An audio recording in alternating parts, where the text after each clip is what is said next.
घर बैठे अर्जी लगाने का सबसे अच्छा उपाय खुद धीरेन्द्र कृष्ण शास्त्री महाराज ने बताए हैं कि बागेश्वर धाम मंदिर में आप जब भी दर्शन करने के लिए जाते हैं तो आपको टोकन के बारे में अवश्य जानकारी होनी चाहिए। इसके बाद ही आप बागेश्वर धाम धीरेन्द्र कृष्ण शास्त्री के दर्शन कर सकते हैं। दोस्तों, आजकल आपने न्यूज चैनल सोशल मीडिया में बहुत सुनने को देखने को मिल रहा होगा बाबा बागेश्वर धाम के बारे में। आपको बता दें कि यह महाराज आपके मन की बात बिना जाने आपको बता सकते हैं। अब आप भी सोच रहे होंगे कि आखिर ये कैसे होता है। दोस्तों, इस बागेश्वर धाम के इस महाराज का नाम धीरेन्द्र कृष्ण शास्त्री है। आज की वीडियो में हम लोग धीरेन्द्र शास्त्री के बारे में ही जानेंगे। तो चलिए वीडियो को स्टार्ट करते हैं। धीरेन्द्र कृष्ण जी का जन्म 4 जुलाई 1996 को मध्य प्रदेश के जिले छतरपुर एक गांव बड़वा में हुआ। इनके पिता राम करपाल गर्ग और माता सरोज गर्ग। इनका बचपन इनके गढ़वा गाँव में ही बीता। इन्होंने अपने जीवन रामायण और भागवत का ज्ञान अपने दादा भगवान दास गर्ग से लिया था। सबसे पहले धीरेन्द्र ने अपने दादा से ही सीखना शुरू किया। धीरेन्द्र कृष्ण जी का परिवार बहुत गरीब था। धीरेन्द्र ने पूरी मेहनत से रामायण और भागवत का ज्ञान प्राप्त किया और फिर उन्होंने हनुमान जी के मंदिर में जाकर ध्यान करना शुरू कर दिया। वे हनुमान जी के भक्त थे। उनकी इस कठिन परिश्रम के बाद आज वे बागेश्वर धाम के महाराज हैं। यहाँ वह दिव्य दरबार लगाते हैं और उनके दरबार में श्रद्धालु की काफी ज्यादा संख्या होती है। इसी वजह से उन्हें बागेश्वर धाम के नाम से जाना जाता है। धीरेन्द्र कृष्ण जी की पढ़ाई कहाँ तक हुई है? धीरेन्द्र कृष्ण गरीब परिवार होने के कारण वह सरकारी स्कूल में जाते थे। 8वीं तक स्कूल होने के कारण उन्होंने 8वीं तक सरकारी स्कूल में पढ़ाई की और उन्होंने शिक्षा ग्रहण करने के लिए 5 से 6 किलोमीटर दूर गंज नाम के गांव में जाना पड़ता था और वह हमेशा पैदल ही स्कूल जाते थे। लेकिन ये स्कूल कभी कभी ही जाते थे। महीने में 5 से 6 बार स्कूल जाते थे। 12 साल की उम्र में ही धीरेन्द्र जी ने हनुमान जी की भक्ति करने लगे थे। इनके परिणाम स्वरूप उन्हें कई अनोखी शक्तियाँ प्राप्त हुई। 12वीं उन्होंने गंज गांव के स्कूल से पूरी की थी और फिर उन्होंने स्नातक स्तर की पढ़ाई करनी चाहिए, लेकिन रेगुलर पढ़ाई करना इनके लिए मुश्किल हो रहा था। तो इन्होंने प्राइवेट से स्नातक स्तर की पढ़ाई पूरी की। इसके बाद उनका मन मानव सेवा में लगने लगा और फिर उन्होंने पढ़ाई करना छोड़ दिया और फिर दादाजी और अपने पूर्वजों के मार्गदर्शन को अपना कर्तव्य मानते हुए कल्याणकारी काम करना शुरू कर दिए। महाराज धीरेन्द्र कृष्ण जी ने एक बचपन से ही गरीबी में जीवन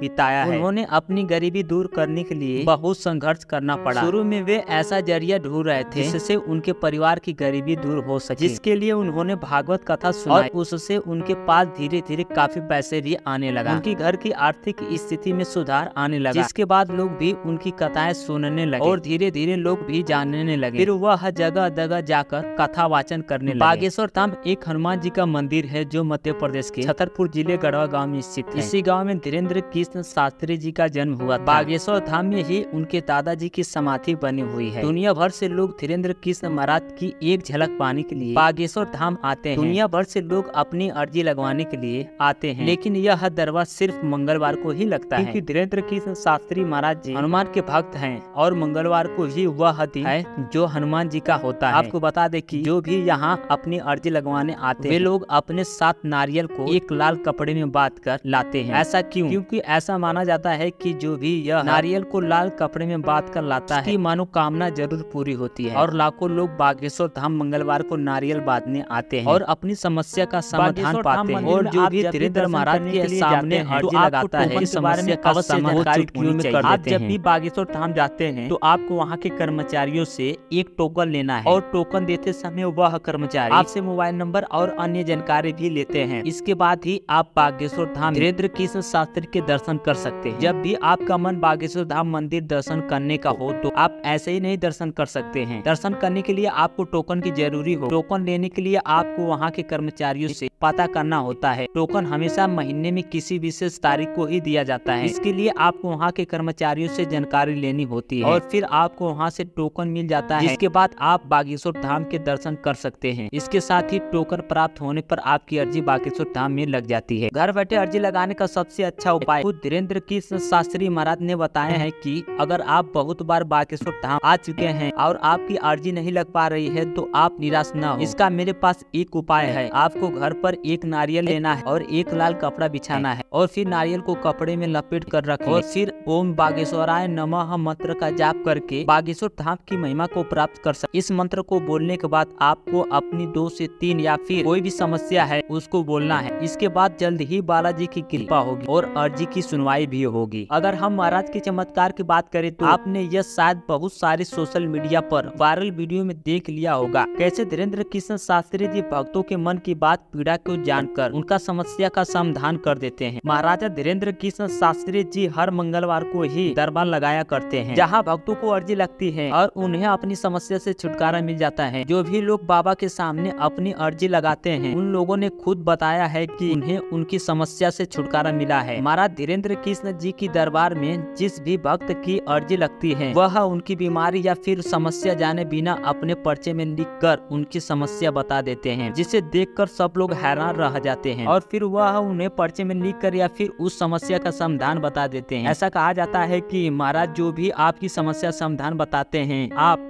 उसको अच्छी तरह से करते हो तो वह समस्या जल्द ही दूर हो जाती है। धीरेन्द्र कृष्ण शास्त्री महाराज पर बहुत से लोगों ने अंधविश्वास फैलाने का आरोप लगाया है। बताया जा रहा है कि वह लोगों के भावनाओं के साथ खिलवाड़ कर रहे हैं। आप सभी ने भी सोशल मीडिया पर जरूर देखा होगा, एक आदमी ने तो बागेश्वर धाम के महाराज धीरेन्द्र जी को चुनौती दे दी, जिनका नाम श्याम मानव है। उन्होंने कहा है कि अगर यह सब चमत्कार सच है तो वह नागपुर आकर यह चमत्कार दिखाएं, और उन्होंने यह भी कहा कि अगर उनका यह चमत्कार सच होता है तो उन्हें 30 लाख रुपए का इनाम दिया जाएगा। लेकिन महाराज धीरेन्द्र कृष्ण जी ने यह चुनौती को स्वीकार नहीं किया। इसके पीछे क्या कारण है उसका कोई अभी खुलासा नहीं हुआ है। यह विवाद इतना ज्यादा बढ़ गया है कि इस बात को खुलासा करने के लिए बड़े बड़े न्यूज चैनल की टीम बागेश्वर धाम पहुँच गयी। उनका खुलासा करने के लिए